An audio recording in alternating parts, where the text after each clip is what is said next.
Good morning. We are from the team number 2, composed by Patricio Acosta, Oscar Alcazar, Jesus Amaya, Isabela Cantú, Rodrigo Alemán, and me, Mariana Bernes. And we are going to present the fundamental activity number 2, mathematical model. I'm Rodrigo and I'm gonna explain our database, our table. And first we have in the first column the number of how many industries or brands are we analyzing. The next column is about the industry type, that is the type of product that produce that brand or industry. The next column is about the name of the brand. For example, we have the 50 most important brands around the world. The next column tell us about the workplace that is originally the brand or the industry. For example, we have some famous countries like USA, Japan, Germany. And the next column is about the number of workers before the automatization, before the engineering put his mark and the robots and machines do the work.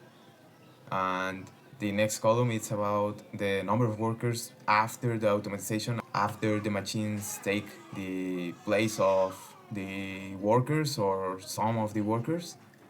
The next column is about the average salary per month of the workers in Mexican pesos.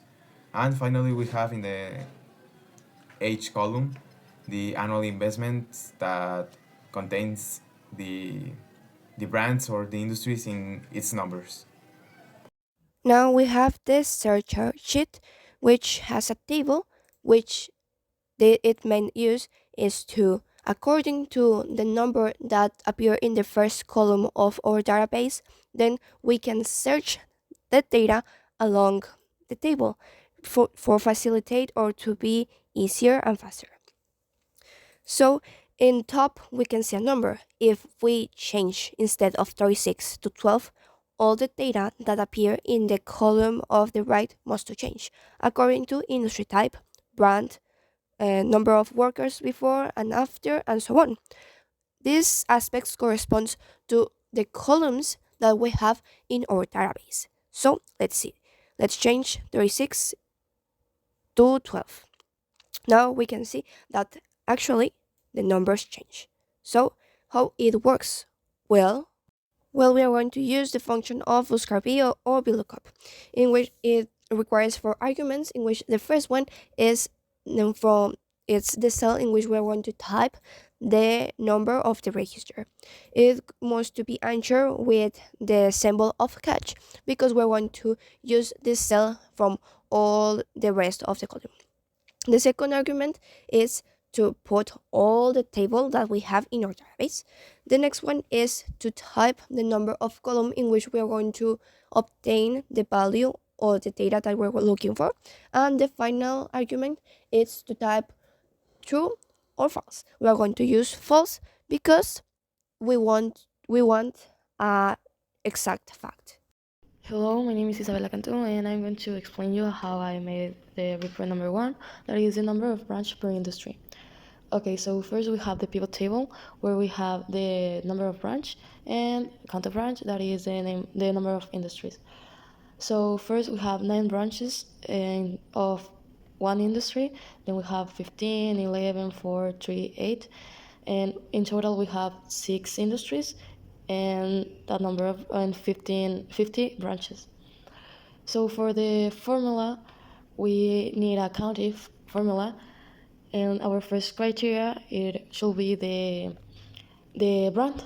So we type brand in our criteria, or we select the brand column, and then our second criteria will be the industry type. The same, we select it, or we type industry type if we have a name assigned to that column. And for our third criteria is going to change because we need to write the thing we want to obtain. So for technologies, obviously we are going to write technologies. For food sector, and like that with the other industries. Finally, for the filter table, we're going to go to our data table. We're going to select the filter section, and we're going to filtrate the industries and the brands. So we are going to well, like, copy and paste in our other table of filters, and that's it. For the report number 2, we want the amount that each workplace obtained by each industry type. Then the first table is the pivot table, in which it's composed by 3 columns: industry type, workplace facility, and sum of annual investments. From industry type, of course, we have automobile, financial sector, manufacturing, and so on. And from the workplace facility is only going to show all the countries that participate for automobile type. Of course, this pivot table is obtained from the database table. And from this column of sum of annual investments, we can see that from Germany, from automobile industry type, there is amount of 2,889,693,998, in which is all the amount that that workplace obtained from automobile industry type. And at the end, in which it says automobile total, is all the total that the industry automobile type obtained. And of course, that occurs from each industry type. Because at the end, and also at the end, there is the grand total that sums all the annual investments from all the industry type. Next is the table of formulas, in which is also composed by three columns of industry, workplace, and annual investment. The only thing that changed is that we must to put all the countries that we have in our database, because we don't know which are the countries that do not participate in that industry type. For example, China, it doesn't participate, and that's why in the cell it doesn't appear nothing. It's empty. So it doesn't appear. It just appear Germany, Japan, OK, South Korea, and USA, as the same that we can see in the pivot table. The formula that we use is sumar si conjunto, which requires in this type of table, in this specific table, requires 5 arguments. First, the investments is the column in which we can obtain the value that we want. The second one is the industry type, which is all the column that has the first column, the automobile, financial sector, and so on. The next one is that cell that says automobile type, or automobile industry type. The next one is the workplace, which is from the column of workplace. We must to notice that industry type, workplace, and investments are labels created in the database. And also from the final criteria, or the final argument, sorry, it's the cell in which the workplace facility is mentioned, like H4 that says China. Then we can see that at the end of automobile industry type, it said a total. It's the total that all the industry of automobile type can obtain. And also at the end, also the grand total. And it from the last table that is in orange, we can see it is made by filters, in which is almost the same information, but we must remember that it's obtained from the database using the filters that are in the header.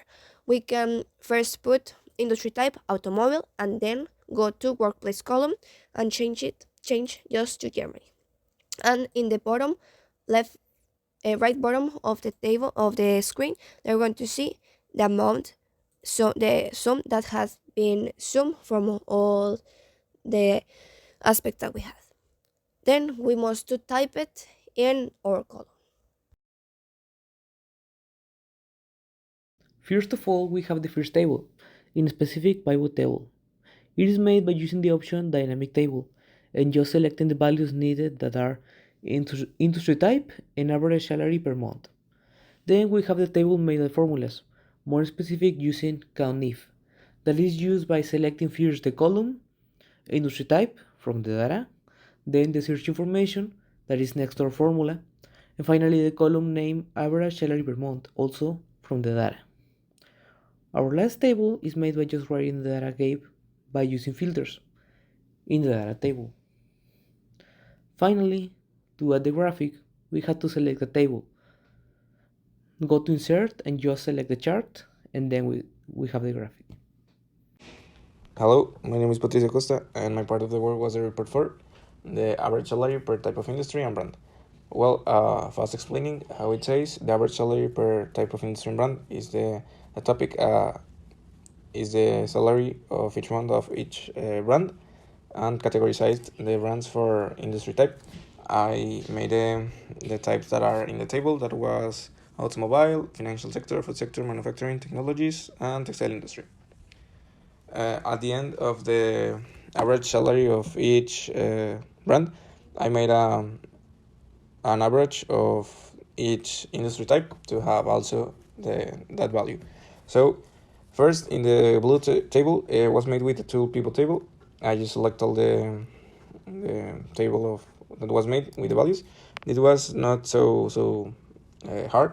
I just select all and made the I select the tool pivot table. I just drag the industry type and brand into rows, and the unique value was the average salary per month. And that was easy. The second one is the yellow one, the yellow table, that was made with formula. A little bit more harder. I think that the most harder of the three. I used the formula VLOOKUP. The first table was the lookup table, that is the value to be found in the first column of the table. I used the H5, that was for example, in this case, Tesla, to look up for that value. Then the table array case is where you can find all the information. I use select the table from brand to average salary per month. So I just select 5 columns. Next is the cool index number.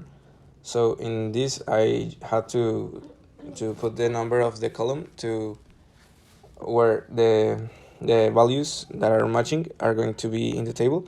So I put the 5 because I need the average salary per month and was the last one column. And for in the last one is the range lookup. I put the value false to find an exact match and avoid errors.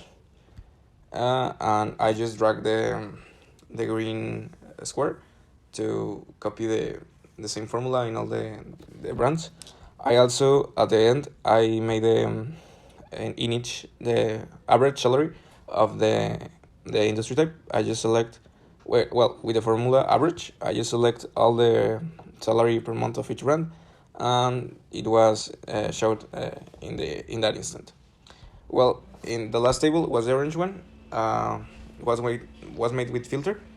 I just go to the table, select all the table, filter, and just by filtering by industry type, I can select each one. For example, the first one, I just unselect the select all. I select automobile, and I have all the brands that are on automobile.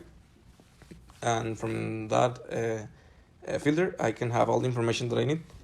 So I just write the values, and if I select all the values that I need, I also have an average. For example, if I choose all the brands, well, all the average salary of the brands of automobile, I can have the average of the automobile, the total of the automobile.